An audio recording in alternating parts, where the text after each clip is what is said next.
صوبائی حکومت کا کنٹرول ہوتا ہے, وفاقی حکومت کا کنٹرول تو براہ راست نہیں ہے.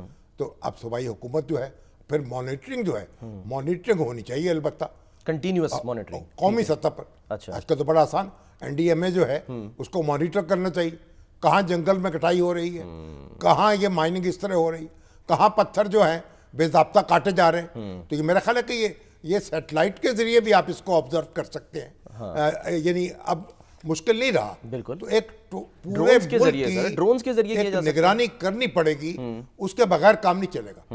وگرنہ تو دیکھیں نا, جہاں ابھی جیسے جہاں جس کا چاہے پتھر توڑنے پہ لگ جاتا ہے, جس کا دل چاہے درخت کاٹنے میں لگ جاتا ہے, اور بعد میں ہم واویلا کرتے ہیں اور شور مچاتے ہیں. بالکل. اچھا سر, اب جو گورننس کے ایشو کی اگر ہم بات کریں, ہاں اس لیے تو آج وہ ہمارے میاں عامر محمود صاحب نے ایگزیکٹلی میں وہیں آ رہا تھا سر. ہاں میں وہیں آ رہا تھا کہ یہ مسائل ظاہر ہے اس کو کم کرنے کے لیے ہم وسائل کو کیسے بروئے کار لائیں. بڑی اچھی یہ آج تجاویز سامنے آئی ہیں سیمینار میں جس کا آپ ذکر کر رہے ہیں, association of private sector universities of Pakistan. ہاں, سپیری یونیورسٹی میں اس کا اجلاس تھا. بالکل. ہاں, طلبہ اساتذہ بڑی تعداد میں موجود تھے. سر پنجاب کے جو چیئرمین ہیں میاں عامر صاحب, ان کا ذرا سنیں. بڑی ایک تفصیل سے گفتگو کی ہے, جی ہاں, بہت یعنی دلائل کے ساتھ, اور کہ صوبے جو ہیں زیادہ ان کی تعداد کرنی چاہیے, ہر ڈویژن کو صوبہ بنا دیا جائے. سر انہی کی زبانی گورننس جو ہے وہ بہت آسان اور بہتر ہو جائے. بالکل. میاں عامر محمود صاحب نے کیا فرمایا, ذرا دیکھتے ہیں. تو ہم یہ پروپوز کر رہے ہیں کہ آپ ہر ڈویژن کو پروونس بنا دیں, اسی کا کمشنر وہاں پہ چیف سیکرٹری ہو جائے گا, اسی کا RPO جو پولیس آفیسر ہے وہ وہیں کا IG بن جائے گا. وہی خرچ جو اب ڈویژن پہ ہو رہا ہے وہی جاری رہے گا ایڈمنسٹریٹیولی. اوپر کی لیئر ہٹ جائے گی تو وہ آپ کی ایک بہت بڑی سیونگ ہو جائے گی. ایک چیف منسٹر کے پاس یہاں پہ صوبوں میں 13 آفیشیل ریزیڈنسز ہیں. جب چھوٹے صوبے بنیں گے تو یہ چیز نہیں ہوگی, پھر وہ اپنے بجٹ کے مطابق ہی کچھ کر سکے گا, CM جو بھی کر سکے گا. اور اس کے اوپر پبلک واچ اتنی قریب ہوگی کہ جو کوئی اس طرح کی عیاشی کرے گا وہ پھر اگلی دفعہ حکومت میں آ نہیں سکے گا. ہم کوئی جنت تو نہیں مانگ رہے, ہم تو صرف ایک ایسا سسٹم مانگ رہے ہیں جس میں عام آدمی کی مشکلات کچھ کم ہو جائیں. جب ہم صوبوں کی بات کرتے ہیں تو پھر یہ 4 ہائی کورٹس نہیں ہوں گی, پھر 33 ہائی کورٹس ہوں گی, پھر ان کے سامنے کیسز لگیں گے. تو یہ جوڈیشل سسٹم بھی ٹھیک ہوگا جب آپ کے صوبے چھوٹے ہوں گے. شامی صاحب ایک کوئک اگر اجازت دے دیں بریک لے لیتے ہیں, تفصیل سے میں چاہوں گا اس پہ آپ بات کریں ذرا, اس میں کیا آئینی ہمیں چیلنجز بھی سامنے آ سکتے ہیں. ایک بریک لیتے ہیں, بریک کے بعد ہم واپس آتے ہیں.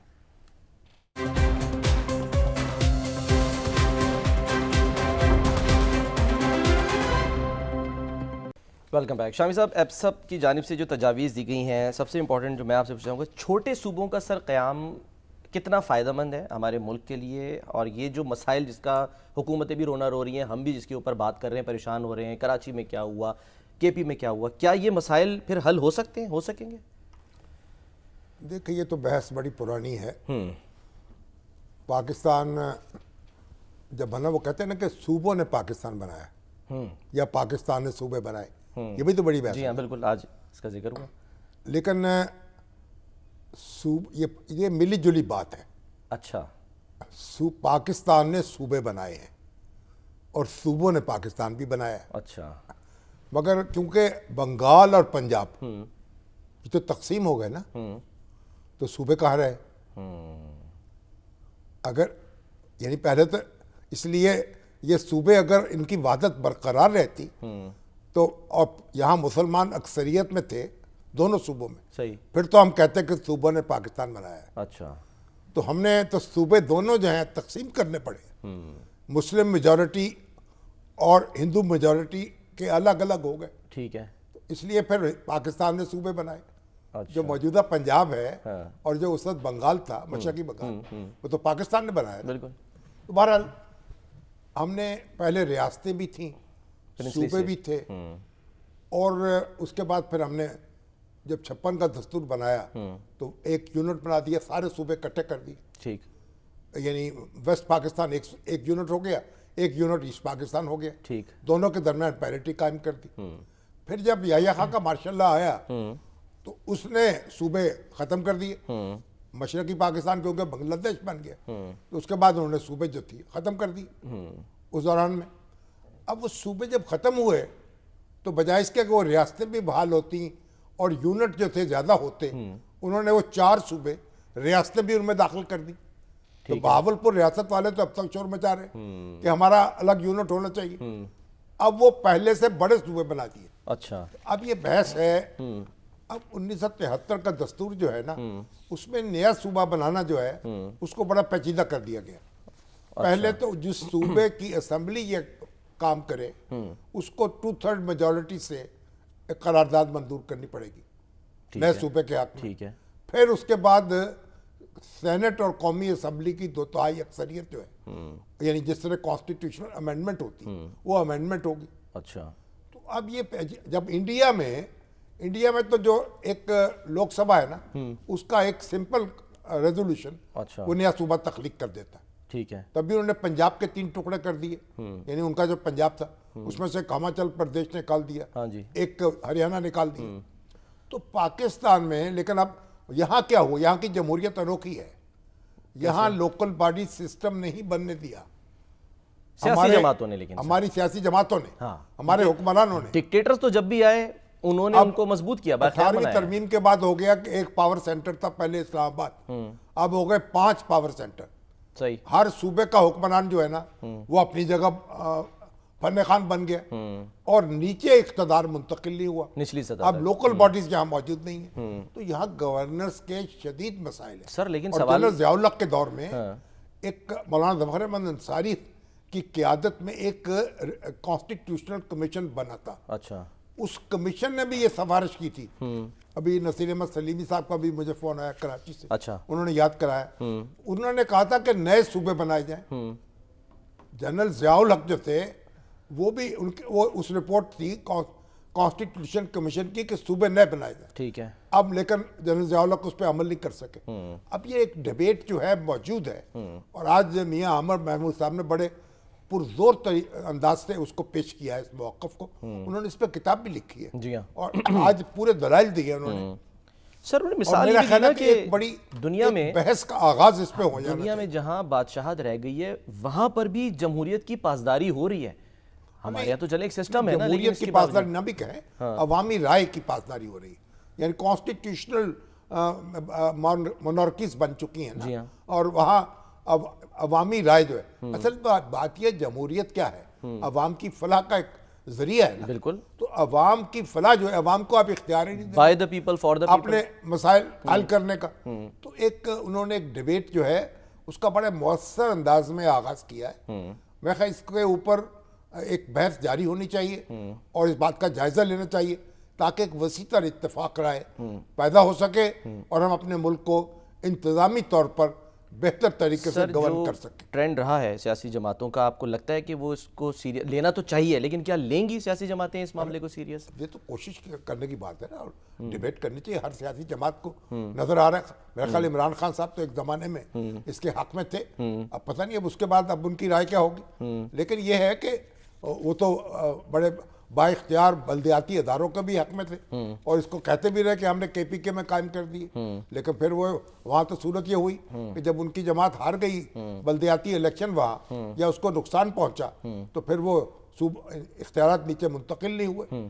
تو اصل میں اب ایک سیاسی جماعتیں بھی غور کریں, ہمارے اہل دانش بھی غور کریں, یونیورسٹیز میں بھی یہ ڈسکشن ہو, بار ایسوسیشنز میں بھی ہو, اور اس میں یہ ایک بڑا سنجیدہ موضوع ہے اور اس بات کا تقاضا کرتا ہے کہ اس میں سنجیدہ گفتگو ہونی چاہیے. بالکل. اور آج بڑی ایک مدلل اور مبسوط تقریر کی ہے عامر محمود صاحب نے, اور میرا خیال ایک قومی ڈیبیٹ کا نقطہ آغاز. سر اس میں یہ بھی کہا کہ جی یہ جو ہے نا یہ ون وے ٹریفک نہیں ہونا چاہیے کہ بس ہم آئے ہم نے تقریر کی چلے گئے. انہوں نے کہا جی انٹریکٹیو, جی ہاں انٹریکٹیو سیشن جو ہے نا وہ ہونا چاہیے.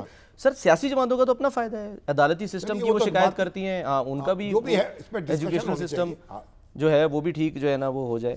لیکن چلیں سر دیکھتے ہیں کہ آنے والے دنوں میں جو ہے وہ پھر مسائل کیسے. لیکن ایک سر ذہن میں سوال, اس کے ساتھ ساتھ ظاہر ہے گورننس کو بھی تو بہتر بنانا ہی ہوگا, کیونکہ اگر کراچی کی مثال لیں تو وہاں پہ ہے سسٹم چل رہا ہے مقامی, لیکن لوگ سوال کریں گے. کراچی جو ہے اگر خود مختار یونٹ ہو ایک ایک صوبائی یونٹ ہو تو پھر اس طرح کے مسائل وہاں اس طرح کی ڈسکشن تو نہ ہو رہی ہے جو آر ہو رہی ہے، بالکل ہے نا، ایک دوسرے کے لگتے لیے جا رہے ہیں تو وہ لگتے تو نہ لیے جا رہے ہیں.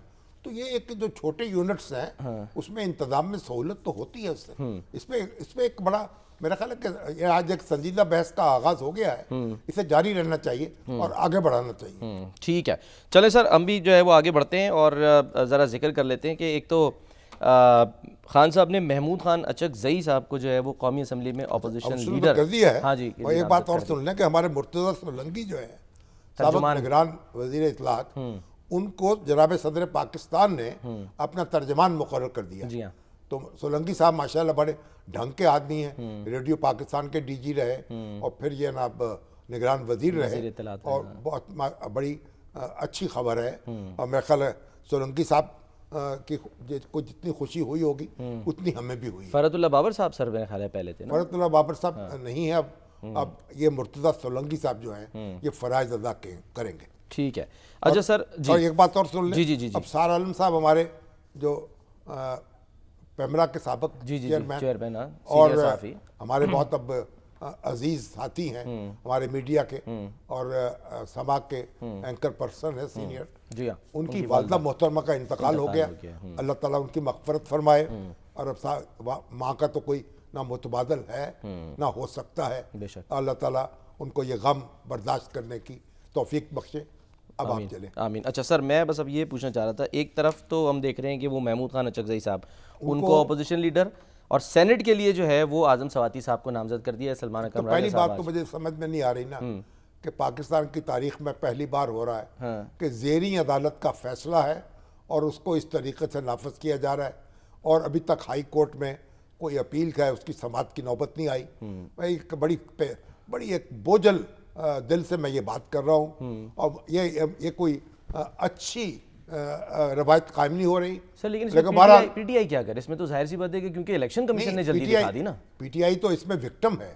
پی ٹی آئی کو تو پی ٹی آئی کے ساتھ تو زیادتی ہو رہی ہے اور لیکن یہ کہ ہمارا نظام اگر اسی طرح چلے گا تو پھر تو کسی زیریں عدالت سے بھی کسی وقت کسی رکن اسمبلی کو آپ نااہل قرار دے، سزا دلوا کے اور بس فارغ کر لیں. یہ تو ایک بڑی بھونڈی مثال قائم ہو رہی ہے. لیکن بہرحال جو خان صاحب نے عمران خان صاحب نے اب محمود خان اچکزئی کو قائد حزب اختلاف کے لیے نومینیٹ کیا ہے. سر ویسے ہم یہ عمر ایوب خان جو ہیں ان کی جگہ لیں گے اور محمود اچکزئی ایک بڑے سنجیدہ اور سرد و گرم چشیدہ سیاست دان ہیں. لیکن آپ دیکھتے ہیں کہ ان کو کتنی خود مختاری ملے گی. اچھا اگر ہر وقت ان کی لگام جو ہے انہوں نے اپنے ہاتھ میں رکھی تو پھر تو مشکل ہوگی. سر لیکن ایک محمود اچکزئی کا بھی امتحان ہے کہ وہ کس طریقے سے پل بنے اور راستہ کشادہ کریں پی ٹی آئی کے لیے، اس کی مشکلات کو کم کرنے کی صحیح کریں اور سسٹم کو سٹرینگتھن کریں.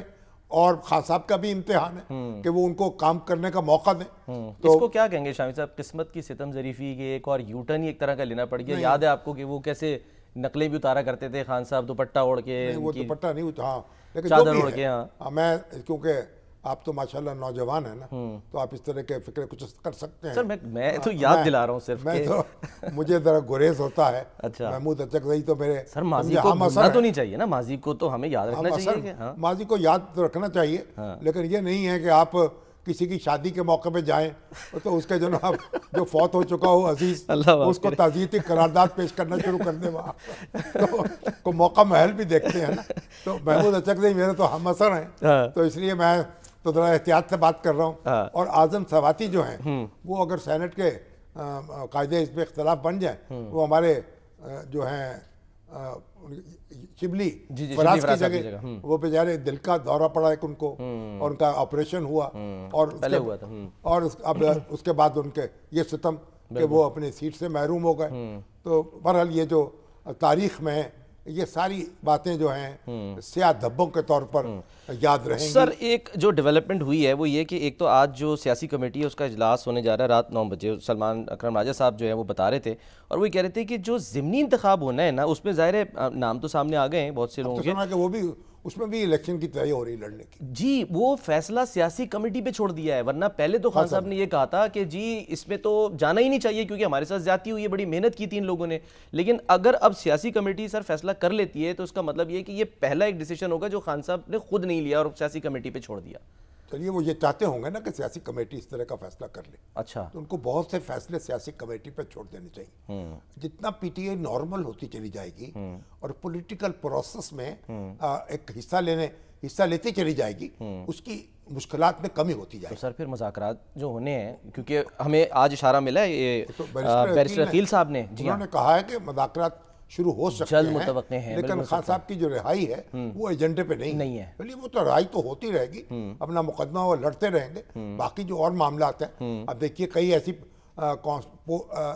منصب ہیں یا الیکشن چیف الیکشن کمشنر کا تقرر ہونا ہے اور وہ نہیں ہو پا رہا کیونکہ اپوزیشن اور حکومت کے درمیان رابطہ نہیں تھا.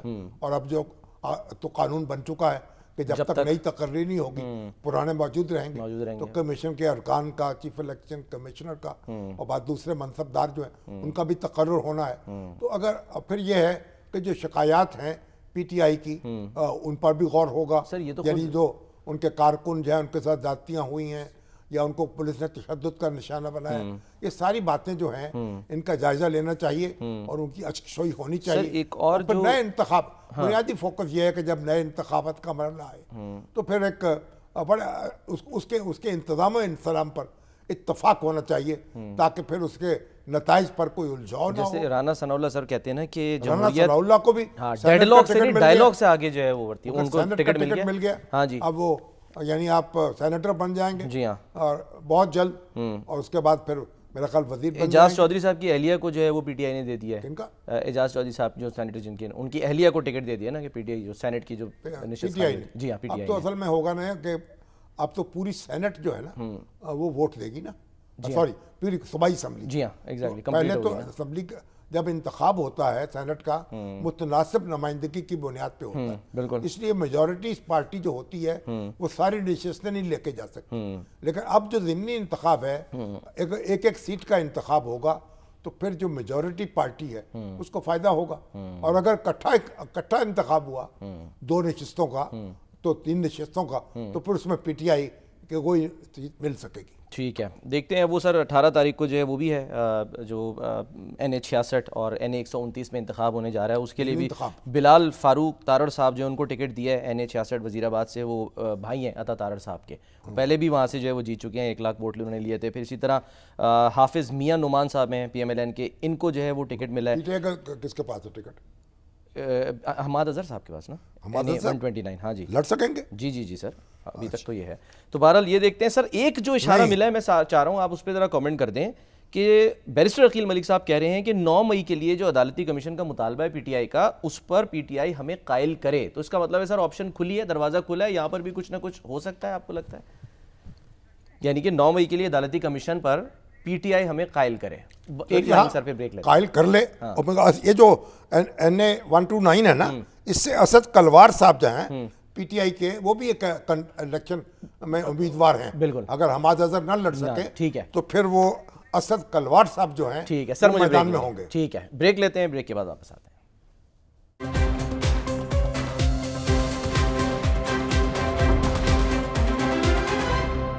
پروگرام کا وقت ختم ہوتا ہے. ناظرین اپنا خیال رکھیے, اللہ حافظ.